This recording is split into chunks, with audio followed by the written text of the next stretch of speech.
حضرت عیسیٰ علیہ السلام کے پاس ایک شخص آیا تو اس نے آ کے کہا میں نے آپ کے ساتھ رہنا ہے حضور، میں نے آپ کے ساتھ رہنا ہے۔ آپ فرمانے لگے دنیا دار بن کے رہو گے کہ دیندار؟ کہنے لگا جی میں دیندار بن کے رہوں گا۔ فرمانے لگے دنیا کی طلب نہ کرنا ورنہ میری صحبت میں نہیں رہ سکو۔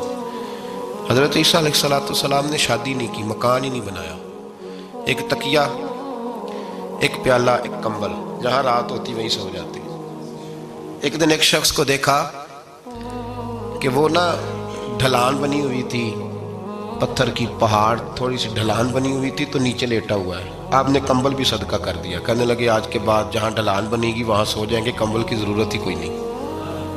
کچھ دنوں کے بعد ایک شخص کو دیکھا کہ وہ اپنے ہاتھ کا تکیہ بنا کے سویا ہوا ہے، تکیہ بھی خیرات کر دیا، کہنے لگے اس کے بغیر بھی گزارا ہو سکتا ہے۔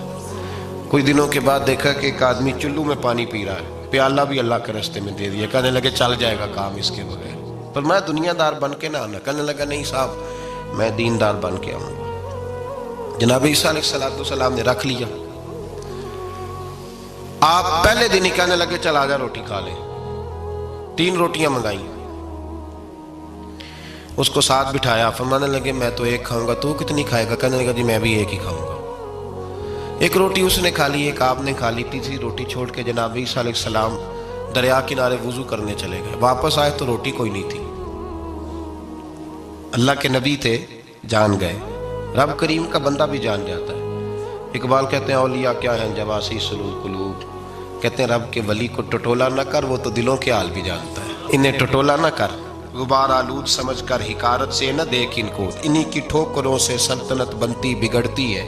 اور اقبال کہتے ہیں نہ تیغ و تیر میں نہ لشکر و سپاہ میں، نہ تیغ و تیر میں نہ لشکر و سپاہ میں، کہتے ہیں نہ تلوار میں نہ تیر میں نہ لشکر میں نہ فوجوں میں، نہ تیغ و تیر میں نہ لشکر و سپاہ میں ہے، جو بات مرد قلندر کی بارگاہ میں ہے، جو بات مرد قلندر کی بارگاہ میں۔ تیسری روٹی کدھر ہے؟ کہنے لگا حضور مجھے نہیں پتا۔ فرمانے لگے تجھے پتا ہے پر تو بتا نہیں رہا۔ کہنے لگا مجھے تیسری روٹی کا پتا۔ حضرت عیسیٰ علیہ السلام میں ایک ہرنی جا رہی تھی، اس کے ساتھ 2 بچے تھے، آپ نے ایک بچہ پکڑا، اس کو ذبح کیا، لکڑی جلائی، اس کو بھونا، اس کو بھی کھلایا، خود بھی کھایا، ہڈیاں جمع کر دی۔ جب وہ ہڈیاں اس پہلو کو ذرا سمجھیے گا، جب کھا بیٹھے ہڈیاں جمع، وہ ہرنی بھی کھڑی ہے اور دوسرا بچہ بھی کھڑا ہے، ایک بچہ کا ذبح کر کے کھا لیا، دوسرا کھڑا ہے۔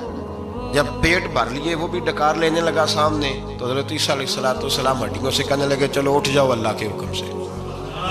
ہرنی کا بچہ پھر سے زندہ ہو گیا، وہ چلا گیا، ماں اس کو ساتھ لے کے روانہ۔ فرمانے لگے دیکھ اللہ نے مجھے معجزہ دیا ہے، ہم نے کھا بھی لیا ہے اور بچہ چلا بھی گیا ہے، ہمارے پیٹ میں ہے بھی، اور اب تو بتا دے روٹی کس نے کھائی ہے؟ کہنے لگا جی مجھے نہیں پتا، نہیں پتا مجھے۔ حضرت عیسیٰ علیہ السلام اس کو ساتھ لے کے بڑھے تو دریا کے اوپر، پانی کے اوپر پیدل چلنے لگے، دریا پار کر گئے۔ فرمانے لگے تو پانی پہ چلتا رہا ہے، سارا پانی کراس کر گیا ہے تو ڈوبا نہیں، اب بتا دے روٹی کس کے پاس ہے؟ کہنے لگا نہیں پتا مجھے پتا۔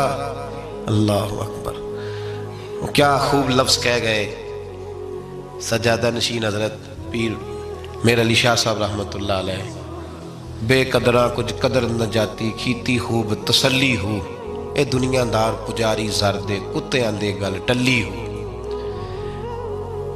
سارا دریا اتنا بڑا دیکھتے ہیں لوگ جو آتے ہیں نا درویشوں کے پاس، بڑے رنگ دیکھتے ہیں پر بدلتے نہیں، رنگ بڑے دیکھتے ہیں پر اپنے آپ کو تبدیل، او 5 فقیروں کسے نہیں مارے آئے ہوئی چور اندر دا ہو، دیکھتے بڑا کچھ ہے بدلتے نہیں۔ نہ بدلا، حضرت عیسیٰ کہنے لگے منوا کے میں بھی چھوڑوں گا، تو مانے گا۔ آپ نے ریت کٹھی کی، ریت 3 حصوں میں ریت جمع کر لی اور پھر اس پر کچھ پڑھ کے پھونکا تو وہ سونا بن گئی۔ 3 ڈھیریاں تھی ریت کی، پھونکا تو سونا بن گئی۔ آپ فرمانے لگے یہ سونا تیرا، ایک ڈھیری تیری، ایک میری، اور تیسری اس کی جس نے تیسری روٹی کھائی ہے۔ کہنا جی میں ہی کھا دی، میں نہیں کھائی، یہ تیسرا اس کا حصہ جس نے تیسری، کہنے لگا میں نہیں کھائی ہے، مان گیا۔ ذرا بات کو سمجھے.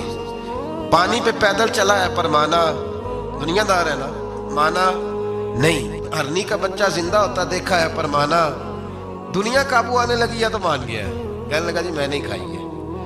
فرمایا او بھلے مانس, تجھے کہا تھا دنیا داری نہ کرنا, تجھے جناب عیسیٰ کی صحبت ملے گی, پر تو ایک روٹی پہ رہ گیا یار.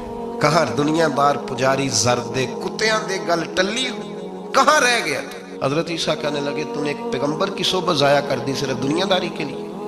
فرمانے لگے میں نے کیا کرنا ہے سونا, تو تینوں کے تینوں ڈیریاں تو ہی رکھ لے, تیری ہیں, پر تو نے زیادتی کی, تو نے قیمت نہیں ڈالی ہماری صحبت کی. آپ اٹھ کے چلے گئے. صحرا کا علاقہ تھا, وہ شخص وہیں بیٹھا تھا, ابھی سمیٹ ہی رہا تھا کہ دو ڈاکو آ گئے, تلواریں پکڑی ہوئی ہیں. کہنے لگے چل دوڑ جا, سونا مارا ہے, تو کدھر سے آ گیا. منت کی, کہنے لگا چلو مہربانی کرو, 3 حصوں میں ہے, 2 لے لو, ایک تو مجھے دے دو, ایک تو دے دو. منت کرنے لگا, وہ مان گئے. کہنے لگے چلو ٹھیک ہے. دوستی کر لی, نام پتہ پوچھ لیا, گفتگو ہونے لگی.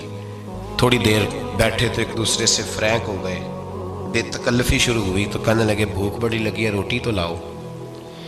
ایک کو بھیجا, ڈاکوؤں میں سے ایک کو بھیجا کھانا لینے, کھانا لینے چلا گیا.